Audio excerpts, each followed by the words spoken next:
Welcome back to another video here in the channel. So it's a video I've been trying to make for a very long time. I'm very late on this. All right, I'm very late on this, but the draft was a few weeks ago. He had the Lamar contract the day of the draft, a few hours before. So I just wanted to make a different kind of video here, a more general one in terms of the Ravens here, because I could have just made Lamar signed and then have it 5 minutes, but this one is gonna be this one's gonna be about the Ravens and how they've really proceeded to get out their own way.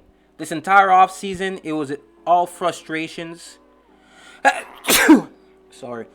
It was all frustrations about this team. Again, in the first few months, it was very bad offseason. It looked like it was gonna take a turn for the worst. And ever since the OBJ signing, shit has really started to turn around. It really started to take a turn for the best. And we've been talking it looked like an offseason that would just go bad because Lamar, this contract thing was not turning. It was not looking good.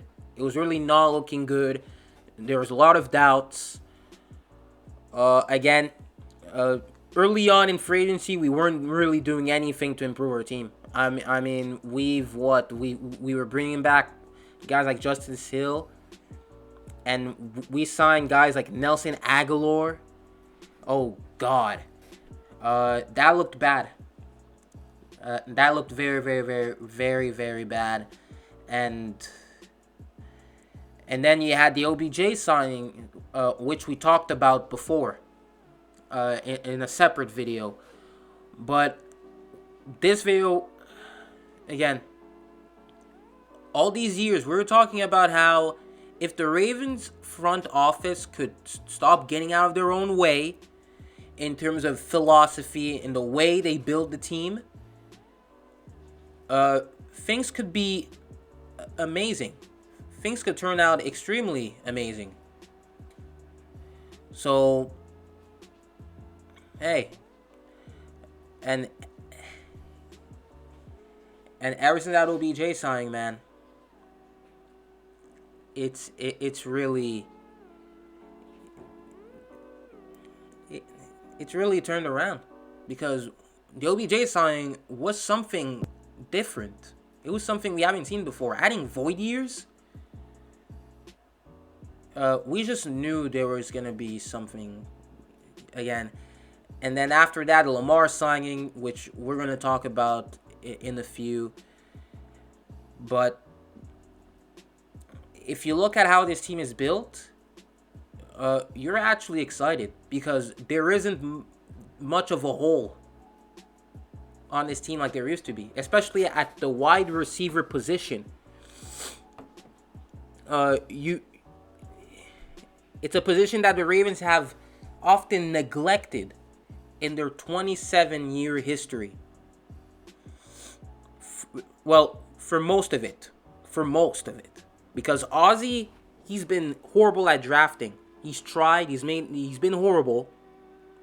But in terms of free agency and trades, he's made good acquisitions that have paid off. Guys like Aquan Bolden and Steve Smith Sr.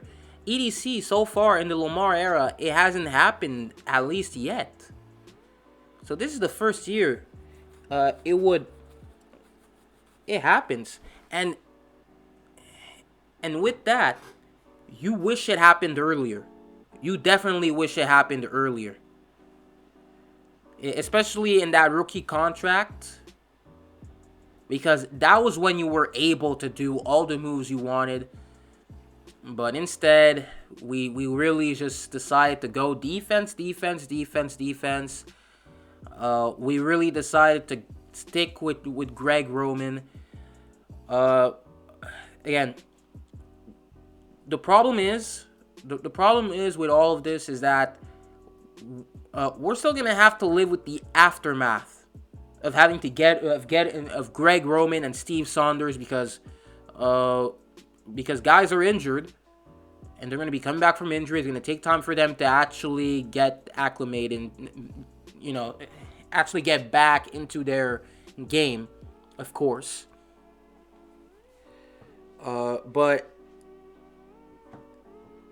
let's all agree, a lot of this should have been done earlier.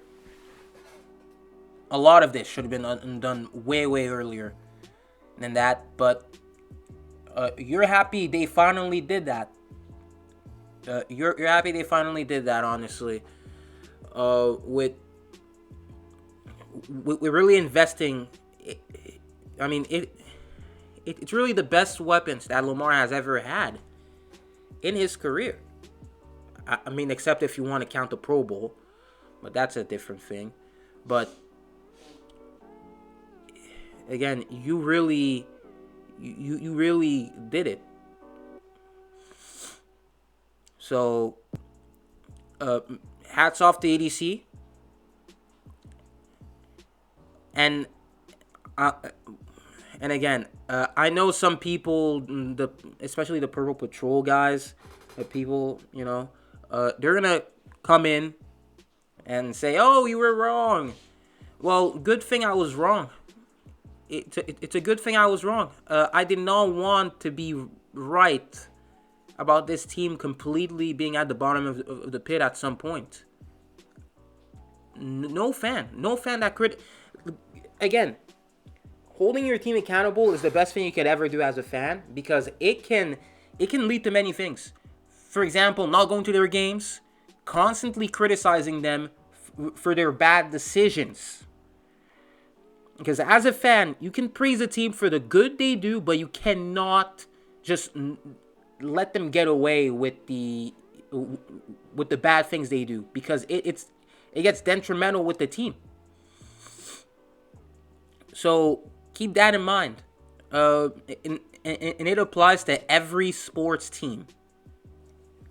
Every sports team, it is important to hold your team accountable, because it leads to things like these, where they're pressured, and in this case, you've noticed that the Ravens have been scared into modernity, into being a more modern team. So let's talk about the Lamar contract before we end. So, Lamar, he signed for 5 years, a $265 million deal, $52 million per year. That deal, it clears about $10 million of cap space, because his cap hit is going to be $22 million instead of $32.4, which was on the franchise tag. So it's an absolutely beautiful contract. Beautiful contract. I mean, like the last 2 years are gonna have a very, very big cap hit, but you can come back to the table for that and have a deal reworked, basically. But hey, that saga is finally over with. EDC has gotten his head out of his ass on this department, and he has surrounded Lamar with the weapons he needed. Because he didn't have a lot of weapons when he won MVP. He won MVP with much less. And since then, he's had a little bit less. Especially when you account that he had one of the worst offensive coordinators in the league in Greg Roman, who could not create a competent passing offense to save his life almost at all. Like with this contract, he deserves it. He's a guy who can consistently win you games with his arm. Pretty much like other quarterback he's shown who he is capable. And he's the greatest athlete there's ever been at the quarterback position in NFL history. So, yeah. And you're going to have the new offensive coordinator, Todd Monken, whose offense looks very, very, very, very intriguing. Uh, he, and I think he's going to elevate. I think going to elevate Lamar's game to a new height, elevate this offense's game to a to new heights. You know, so